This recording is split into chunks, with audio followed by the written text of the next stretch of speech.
নমস্কাৰ আশা কৰোঁ সকলোৱে ভালে আছে আৰু ভালে থকাটো সদায় বিচাৰোঁ তো আজি এই ভিডিঅ'টোৰ এটা বিষয় ব্যক্তিগত বিষয় নহয় এইটো বহুত বছৰ অধ্যয়ন কৰিছোঁ আৰু বহুত বছৰৰ পৰা সৰু সৰু কথাৰ ওপৰত নিৰীক্ষণ কৰি এই ভিডিঅ'টো বনাবলৈ সক্ষম হৈছোঁ আৰু এই ভিডিঅ'টোৰ মটিভটো কোনো ধৰণৰ ব্যক্তিগত মানুহক টাৰ্গেট কৰা নাই এইটো এটা সামূহিক আৰু বিভিন্ন ধৰণৰ পৰ্যবেক্ষণ সমাজৰ পৰা লোৱা পৰ্যবেক্ষণৰ আধাৰত এই ভিডিঅ'টো বনাইছোঁ ভিডিঅ'টোৰ মেইন কথাটো হৈছে আমি ভগৱানক কিয় পূজা কৰোঁ এইটো কোনো নাস্তিক বা আস্তিক এনেকুৱা ধৰণৰ ওপৰত কণ্ট্ৰভাৰ্চিয়েল ভিডিঅ' নহয় এইটো মোৰ এটা পাৰচেপশ্যন হয় আৰু এইটো কিছুমান মানুহৰ ক্ষেত্ৰত প্ৰযোজ্য হ'ব পাৰে আৰু কিছুমান মানুহৰ ক্ষেত্ৰত প্ৰযোজ্য নহ'ব পাৰে বিষয়টোলৈ মই আগবাঢ়োঁ আমাৰ এই পৃথিৱীত যিমান মানুহ আছে সেই মানুহবোৰে ভগৱান পূজা কৰাৰ মূল কাৰণ চাৰিটা সেই কাৰণতে মানুহে ভগৱানক পূজা কৰিবলৈ আৰম্ভ কৰে বা মানুহে ভগৱানক পূজা কৰে তাত কোনো ধৰণৰ ইমান বেছি কণ্ট্ৰভাৰ্চিয়েল কথা নহয় একো চ' মোৰ এইটো ব্যক্তিগত পাৰচেপশ্যন কিমান দূৰ সঁচা কিমান দূৰ মিছা বা কিমান দূৰ সত্যতা আৰু কিমান দূৰ যুক্তিযুক্ততা সেইটো আপোনালোকে নিজে গম পাব কথাটো হৈছে মানুহে ভগৱানক মই আপুনি বা আমাৰ এই পৃথিৱীত যিমান মানুহ আছে সকলোবোৰ মানুহে ভগৱান পূজা কৰাৰ মূল কাৰণ হৈছে চাৰিটা প্ৰথম কাৰণ হৈছে যিকোনো ব্যক্তি এজন যিকোনো মানুহ এজনৰ শৰীৰত জন্মৰ পৰা এটা ভক্তিভাৱৰ সৃষ্টি হয় বা তেওঁ সেই য'ত জন্ম পায় সেই ঘৰখনৰ পৰাও পাব পাৰে বা ওচৰ চুবুৰীয়াৰ পৰাও পাব পাৰে বা যি ঠাইত জন্ম হয় তেওঁ যদি সেই ঠাইত মানে যিখিনি পৰ্যাবৰণ সেইখিনি যদি পায় তেওঁ সেই ধৰণে মানুহে ভগৱানক পূজা কৰে ফৰ এক্সাম্পল হৈছে যদি আপোনাৰ দেহত বা আপোনাৰ শৰীৰত আপোনাৰ মনত জন্মগতভাৱেই ভক্তিৰ ভাৱ এটা আহে তো আপুনি কোনো কাৰণত কাৰো কথাৰ মতে আপুনি ভগৱানক পূজা নকৰে যদি আপুনি কাৰোবাৰ কথা মতে আপুনি ভগৱানক পূজা কৰিছে তেতিয়াহ'লে আপুনি ভগৱান পূজা কৰাৰ মূল অৰ্থটো আপুনি নাজানে সেইকাৰণে আপুনি হয়তো আপোনাৰ তাত সম্পূৰ্ণ আৰম্ভণিৰ পৰাই জন্মৰ পৰাই আপোনাৰ মনত ভগৱানৰ প্ৰতি অগত্য ভক্তিভাৱ আছে সেইকাৰণে আপুনি ভক্তি কৰে আৰু সেই ভক্তি কৰি আপুনি ভাল লাগে মনটো ভাল পায় সেইকাৰণে আপুনি ভক্তি কৰে 2 নম্বৰ কাৰণ এনেকুৱা হ'ব পাৰে যে আপুনি নিজকে এজন সম্পূৰ্ণ ব্যক্তিত্ব সম্পন্ন বা পঢ়া শুনা কৰি জ্ঞান অৰ্জন কৰাৰ পিছত নিজক আৰু আধ্যাত্মিক গুণৰ দৰকাৰ আধ্যাত্মিক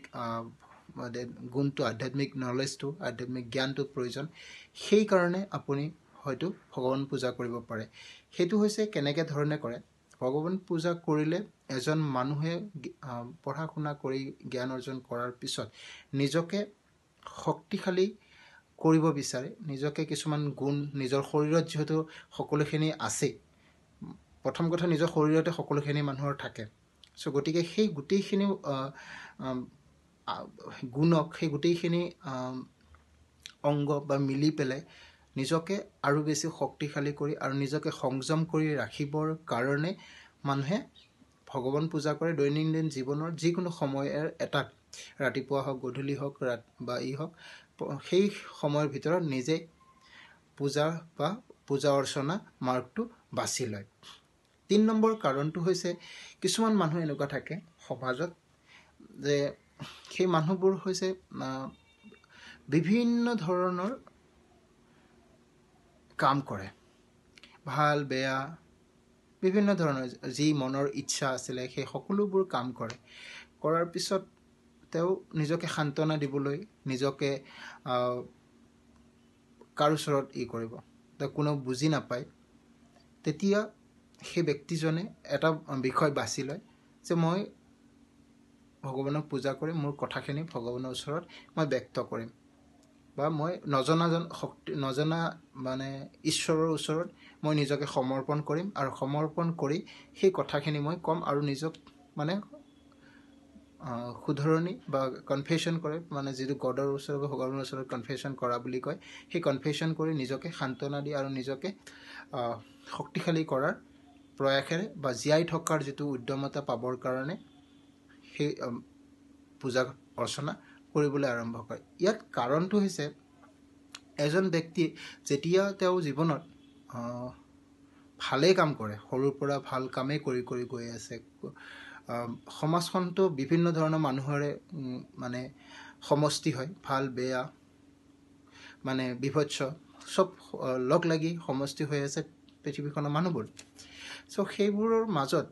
এজন ব্যক্তিয়ে যদি সৰুৰে পৰা ভাল কামেই কৰি আহে, ভাল কাম কৰোঁতে কৰোঁতে ক্ৰুৱেল ছ'চাইটিত তেওঁ বহুত প্ৰতাৰণা পায়, বহুত বেয়া মন্তব্য পায়, কোনেও বুজি নাপায়, কিছুমান ক্ষেত্ৰত কয় কোনোবাই এই নাটক কৰি আছে, কিবা কৰি আছে, তেতিয়া সেই মানুহজন, সেই ব্যক্তিজন, যিকোনো মানুহ হ'ব পাৰে, সেইজন মানুহৰ মনত এটা চেল্ফ ছেটিছফেকশ্যন, যিটো পিচ, শান্তি, সেই পিচ শান্তিটো পাবৰ কাৰণে তেওঁ কি বাছি ল'ব? যিহেতু অলৰেডি তেওঁ চবৰ কাৰণে ভাল কাম কৰিবলৈ চেষ্টা কৰিছে, চবকে সহায় কৰিবলৈ চেষ্টা কৰিছে, চবকে নিজৰ কেনেকুৱা সেইটো বুজাবলৈ চেষ্টা কৰিছে, যেতিয়া কোনেও বুজি নাপায়, তেতিয়া সেই ব্যক্তিজনে এটাই আস্থা থাকে, সেইটো হৈছে